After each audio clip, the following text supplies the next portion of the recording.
Ladies and gentlemen, our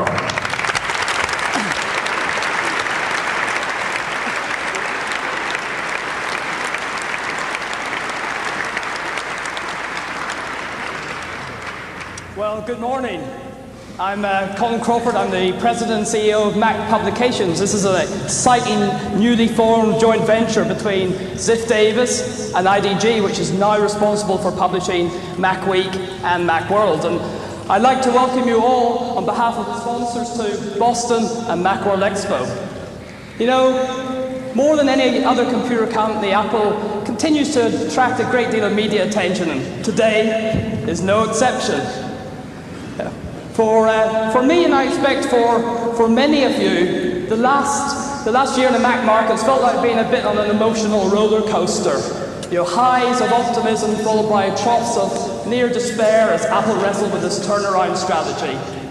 Jubilation as Apple improved and rationalized its product line and made progress with its OS strategies, and then concern as negotiations with the licensees appeared to stall. But for all the followers of the Apple market, nearly every possible solution,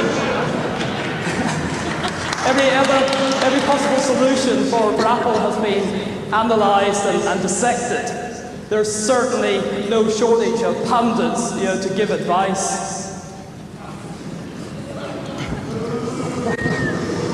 Gil Amelio, Apple's former CEO, once remarked to me his frustration with the media coverage. My response was that Apple would be facing an even bigger problem if the media stopped caring.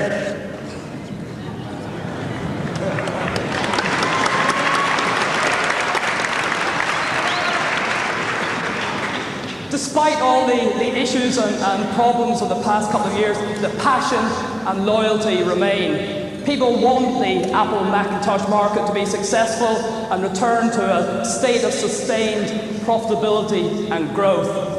Today, I'm going to spare you my solutions for Apple, though having been in this market for over a decade, I've certainly some strong views. It's much more important that we all hear a vision for the Macintosh platform from Apple and other senior executives in the industry. What are future plans for hardware and software? What will persuade independent software and hardware vendors that the Apple market represents a solid business opportunity?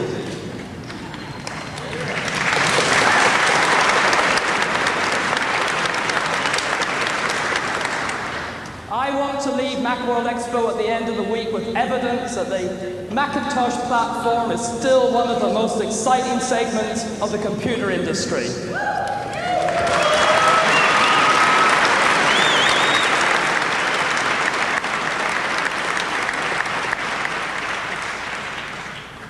I want my belief reinforced that the Macintosh platform is not just relevant in today's marketplace, but the leading edge of technology. And to start us off in the right direction is an individual who really needs little introduction.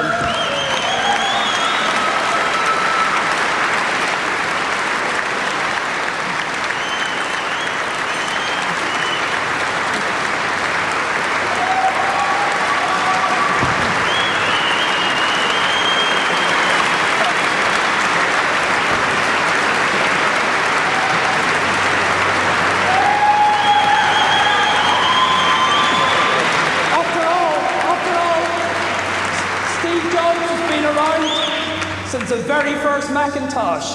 So please join with me now and welcome from Apple Computer, Steve Jobs.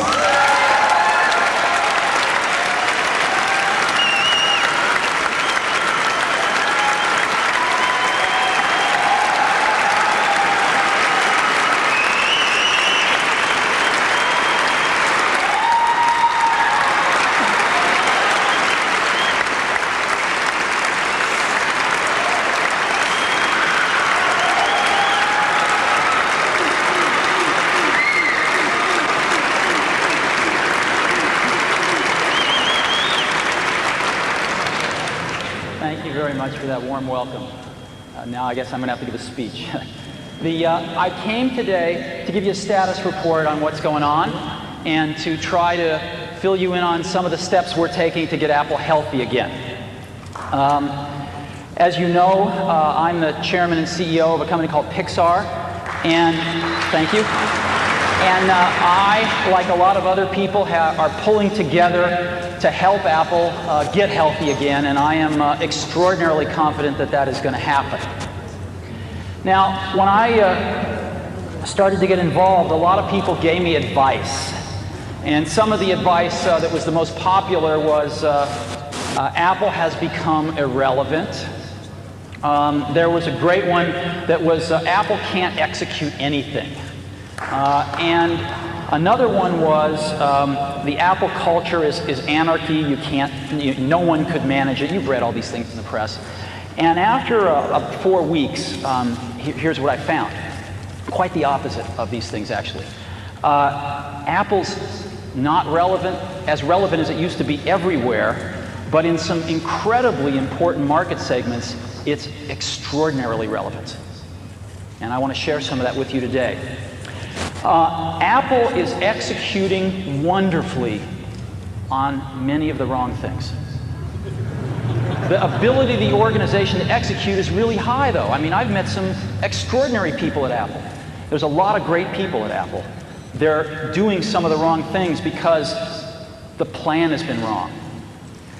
And lastly, what I found is rather than anarchy, I found people that can't wait to fall into line behind a good strategy. There just hasn't been one.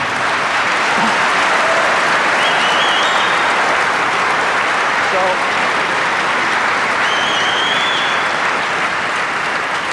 what I see is the makings of a very healthy company with some extraordinarily talented people who are still just as passionate and committed to the dream of computing as they ever were, that need to come together and get a great plan and then start to execute it, and that's exactly what's been happening over the last 4 weeks. Now, what's the fundamental problem? I think the fundamental problem is a little more subtle. I think this is a symptom, but in a nutshell, excuse me. In a nutshell, that's it. Right? Apple's sales in 1995 were 11.1 billion. In 96, they were 9.5 billion, and in this year they'll be, 7 billion plus or minus a little bit. That's the problem, or the symptom, depending on how you look at it. And that needs to be stabilized and turned around, and people are working very hard to do that. So what are some beginning steps that we're going to take? One of the first ones has to be to start at the top. Apple's done a lot of change at the bottom, and I think this change needs to start at the top with the board of directors. Focus on relevance. Apple needs to find where it is still incredibly relevant and focus on those areas. It needs to figure out what its core assets are and invest more in them. Apple has neglected its core assets for a while. It has to forge some meaningful partnerships, not just partnerships and press releases. And it needs to define some new product paradigms. And we've got some great ideas. I'm not going to be talking about products today, though. I just want to let you know that we have some wonderful ideas that you'll be hearing about between now and the end of the year. So let's talk about some of these. Board of directors. Apple had a very decent group of people as their board of directors. They worked very, very hard for Apple. But I think with Apple in the situation it finds itself, it was time for a change. And the directors agreed with that. We have put together a new board of directors that I would like to announce to you today. There are 2 members of the prior board that we are extremely pleased they're going to stay on the new board. The first of those is Ed Woolard. Ed is the chairman and former CEO of DuPont. I've gotten to know Ed over the last several weeks, and I think he's terrific and has provided a tremendous amount of leadership during this very critical time for Apple. Next is Gareth Chang. Gareth is the president of Hughes International. Again, he's been on the Apple board for a short while, and Gareth brings a tremendous international experience to Apple, in particular in Asia, which is a very important market and a high-growth market for Apple. And then we're going to add 4 new board members. The rest of the prior board has resigned, and we're going to add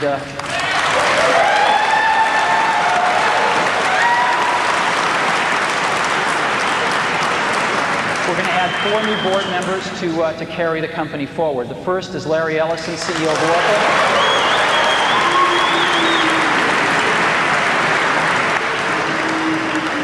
I hope that wasn't a boo I'm hearing. Larry started Oracle in his garage about a year after we started Apple. It's grown to be the 2nd largest software company in the world. We would like to do a lot more in terms of software, and we thought having some software industry expertise would be a good idea on the board. Second board member, Jerry York, former CFO of IBM and Chrysler.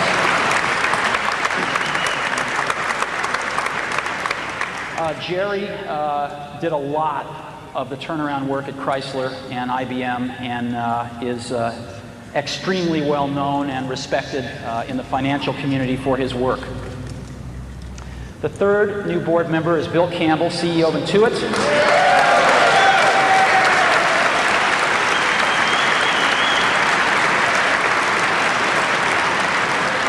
Bill, in addition to being CEO of Intuit, was formerly the Vice President of Sales and Marketing for Apple during some of its heyday, and also ran Claris, and is very familiar with some of the successes and some of the failures that Apple has had, and I think he'll be an extremely good board member. And lastly, I am joining the board as well.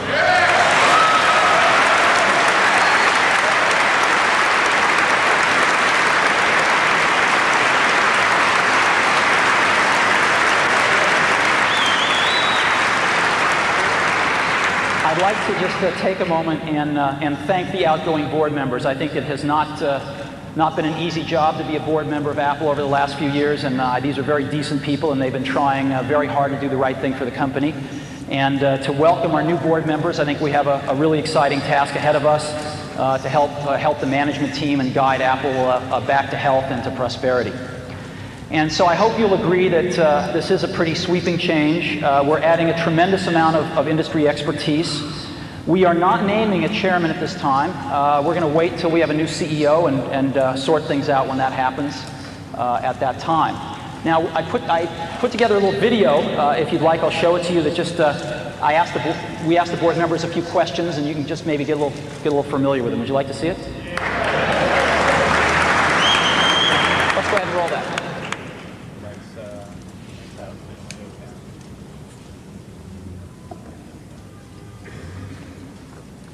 The old board has been associated with the past, and the past has been failure. A new board brings hope. The new group of people on the Apple board are all computer insiders. We've all been in the computer industry. Everyone knows that the computer industry changes at the speed of light.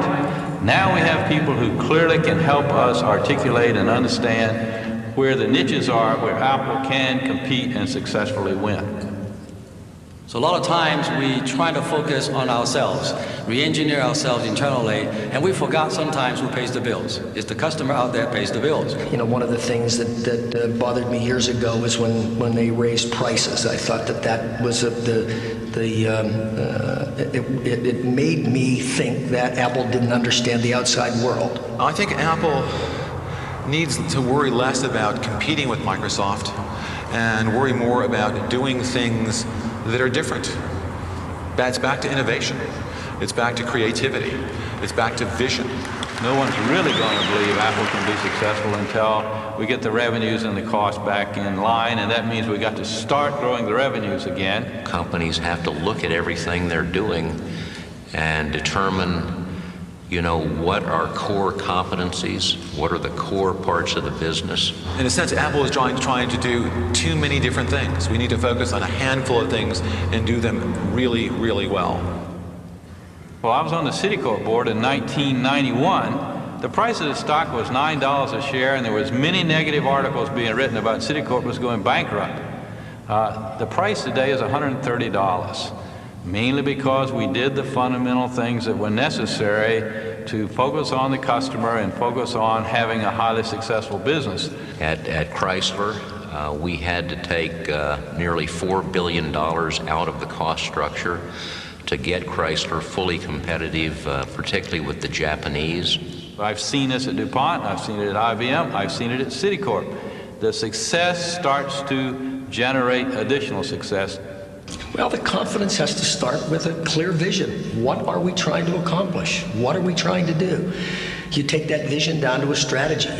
People have to look at it and say, yes, they can do that. When a company lacks the energy, you can't do anything to the company. So I think with Steve and the new board members, first thing we need to do is inject tremendous amount of new energy, new thoughts. Apple has very strong positions in two market segments, first education, and secondly, creative content. What other computer system has 20 to 25 million loyal, enthusiastic, committed users? Just building on that base, recapturing their dedication and strength because we're bringing out great products. Whenever you have a strong position in a market segment, you can capitalize on that. You know, Apple's the only lifestyle brand in the computer industry. It's the only company that people feel passionate about. You know, my company, Oracle, it's a huge company. IBM's a huge company. Microsoft's a huge company. But no one has incredible emotions associated with our companies. Only Apple is really a lifestyle brand. And companies can spend billions of dollars to build a brand. Apple does not have to do that. It's already been done. The important thing is to build products that are wonderful and, or as Steve would say, insanely great. And it's time to start building insanely great products. The biggest thing you can do is go out and buy a Mac. Do I use a Mac? Absolutely, I use a Mac. I have 3 of them in my home. I've been using a Mac since 1984, and I'm not about to stop. I probably own every single machine that Apple had ever produced, and I can tell you, no one can change me in terms of personally what machine I will use. It's gotta be a Mac.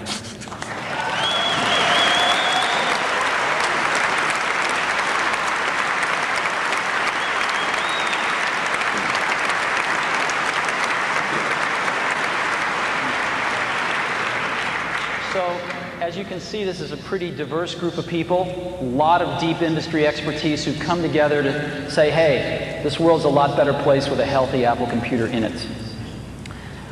Okay, next, market focus. Yeah, I can't get anyone to tell me the definitive market share number for Apple, but it's around 7% from all I can gather.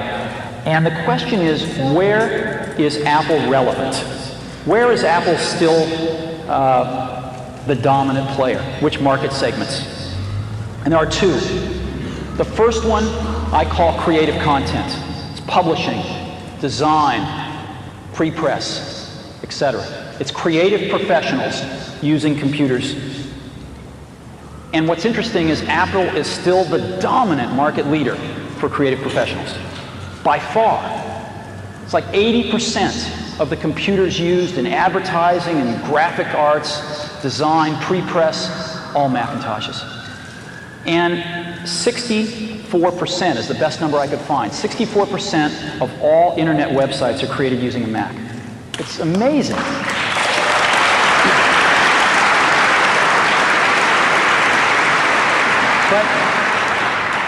But we haven't been doing a good enough job here. As an example, there is something like 10 to 15% of Mac sales which can be traced directly back to people using Adobe Photoshop as their power app, right? When was the last time you saw Adobe and Apple co-marketing Photoshop? You know, when was the last time we went to Adobe and said, how do we make a computer that'll run Photoshop faster? These things haven't been as cohesive as they should have been, and I think we're going to start proactively focusing much more on how we do these things.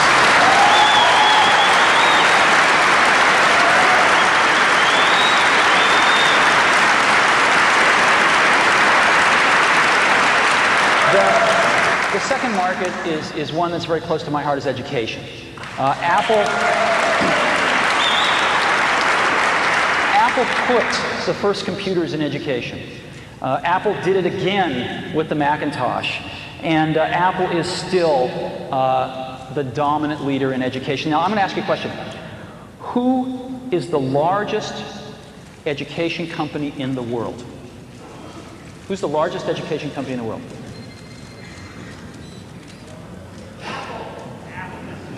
Yeah, the answer is Apple. Apple is the single largest education supplier in the world. Okay, supplier to education in the world. Single largest education company in the world. Now, I've asked 100 people at Apple this, and only 2 have thought of Apple. It's incredible the position Apple still has in education. 60% of all computers in education are Apple's. 64% of computers teachers use are Apple's. It's a $2 to $2.5 billion business for Apple every year. What an incredible foundation to build off of. What an incredible legacy to build off of. And so you're going to see Apple proactively focusing much more on these 2 markets where it is very relevant, and both of these markets are growing over at 20% a year.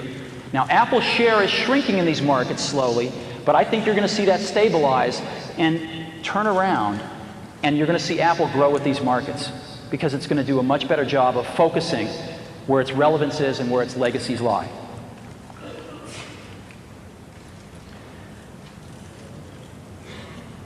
Next, core assets. As you know, Apple's greatest core asset is you all. It's the group of 20 to 25 million active users that believe that Apple products and Macintosh is still the best in the world.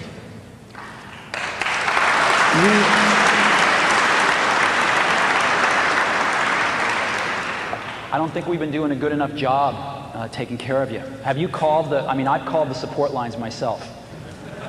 I've gotten very acquainted with the hold signal. And so I think we're going to see some changes there soon.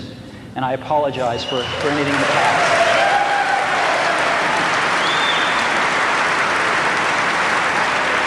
But what I want to do right now is get a little more analytical.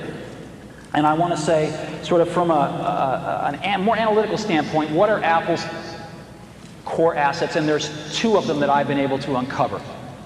The first one is the brand itself, and the second is the Mac OS. Now, the brand, if you asked, what are the 5 greatest brands in the world? If you went out and you asked professionals this question, I think Nike would be on everybody's list, Coca-Cola would be on everybody's list, Disney would be on everybody's list, and Apple would be on everybody's list.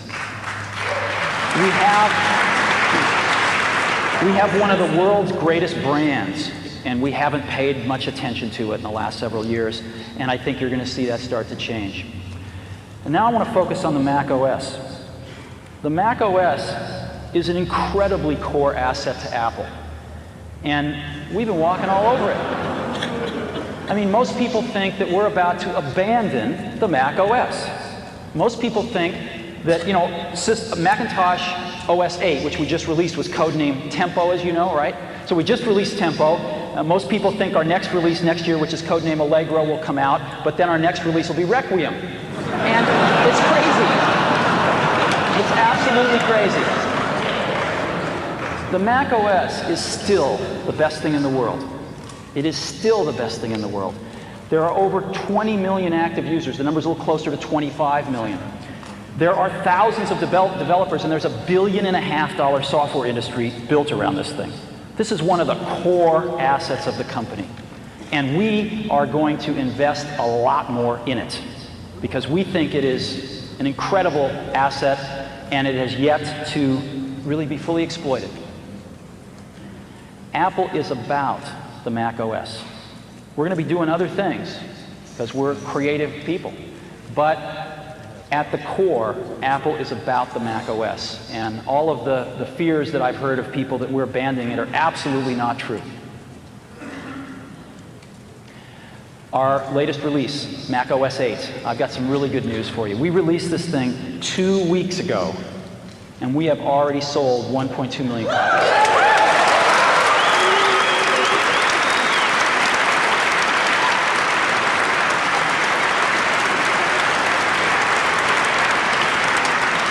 That's 4 times greater than what our forecast was. So we're scrambling to ship everything, and if it takes a little bit to get yours, please, I apologize for that, but we are scrambling, and this number is going up. I mean, it shows no sign of abating. So things are going very well with OS 8. Now, I'd like to talk about meaningful partners. Apple lives in an ecosystem, and It needs help from other partners. It needs to help other partners. And relationships that are destructive don't help anybody in this industry as it is today.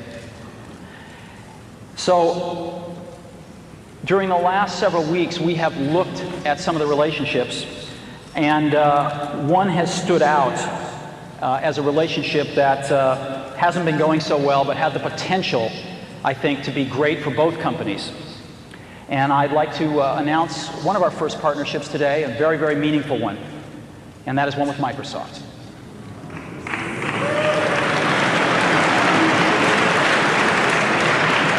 I'd like to take you through this.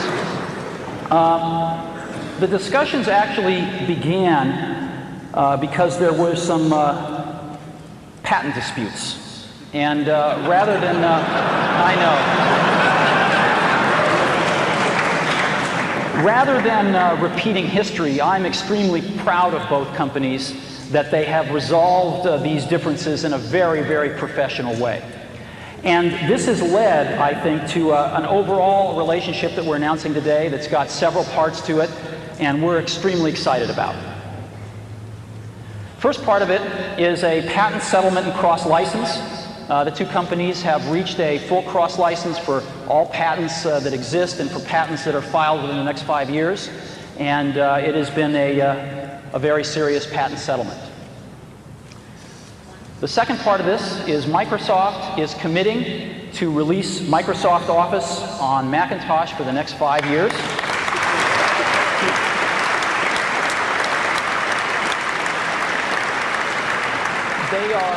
They are going to release the same number of major releases as they release on Windows during that time. Their first release is they're going to target to have it out near the end of the year. It might slip a few months into next year, but they're working real hard on it, and it looks very, very good. Next, we have taken a look at browsers out there, and Apple has decided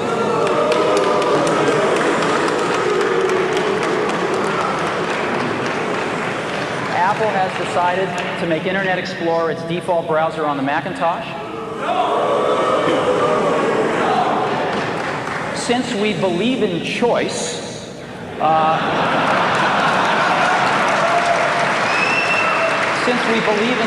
we're going to be shipping other Internet browsers as well on the Macintosh, and the user can, of course, change their default should they choose to.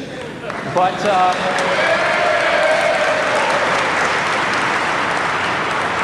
we believe that Internet Explorer is a really good browser, and we think it's going to make a fine default browser. Java. We are going to be collaborating with Microsoft on Java to ensure that we can get the best from each other and ensure that there's compatibility between our virtual machines. And we think that that will serve everybody's interests. And lastly, Microsoft is making an investment in Apple. Microsoft is buying $150 million worth of Apple stock at market price. It is non-voting shares, and they've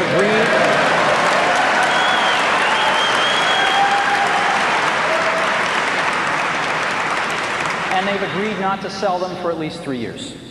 So what this means is that Microsoft is going to be part of the game with us as we restore this company back to health, have a vested interest in that stock price going up.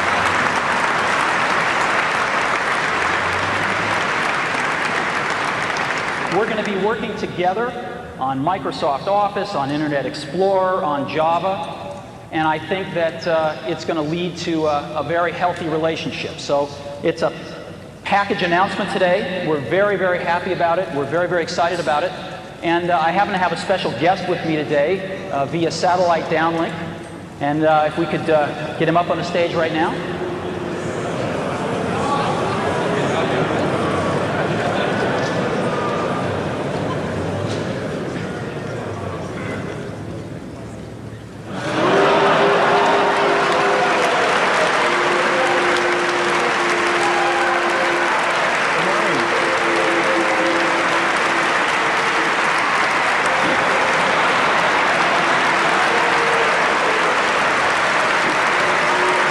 Some of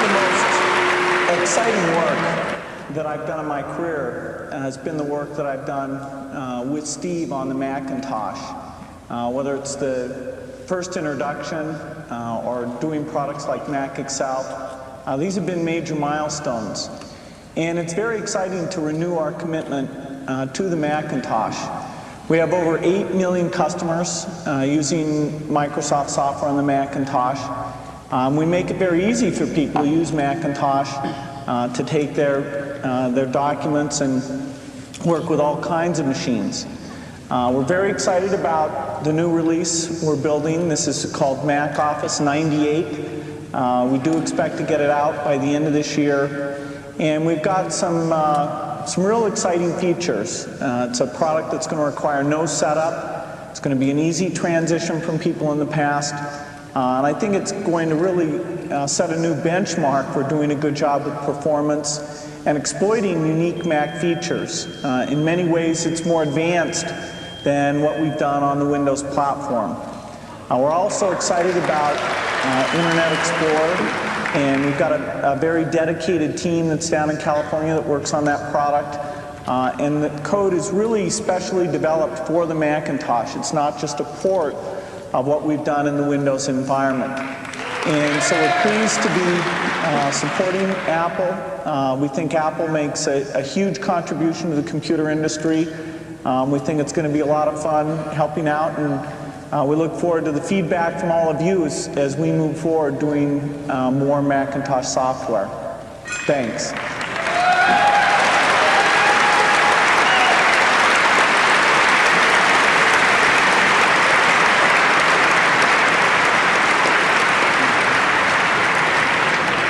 Thank you, Bill. You know, where we are right now is we're shepherding some of the greatest assets in the computer industry. And if we want to move forward and see Apple healthy and prospering again, we have to let go of a few things here.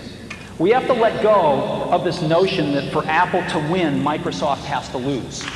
Okay?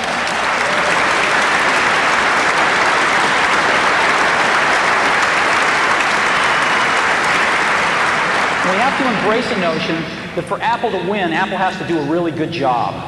And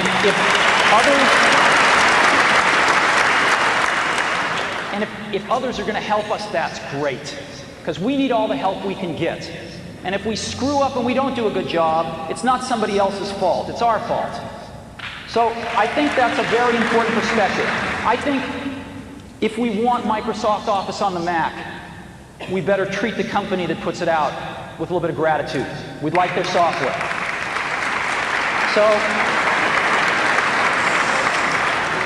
the era of setting this up as a competition between Apple and Microsoft is over as far as I'm concerned. This is about getting Apple healthy, and this is about Apple being able to make incredibly great contributions to the industry to get healthy and prosper again.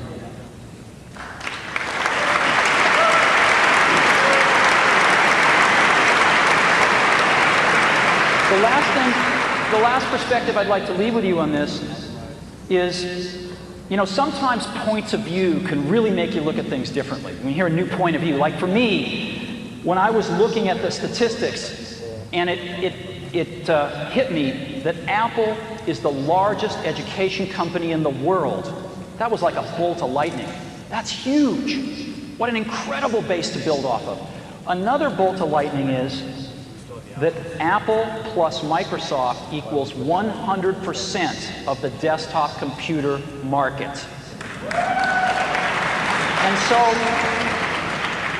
whatever Apple and Microsoft agree to do, it's a standard. And I think that you'll be seeing us work with Microsoft more because they're the only other player in the desktop industry. And I think you'll be seeing Microsoft want to work with Apple more because Apple is the only other player in the desktop industry. So I hope we have even more cooperation in the future because the industry wants it. Lastly, I want to just talk a little about Apple and the brand and what it means, I think, to a lot of us. You know, I think you always had to be a little different to buy an Apple computer.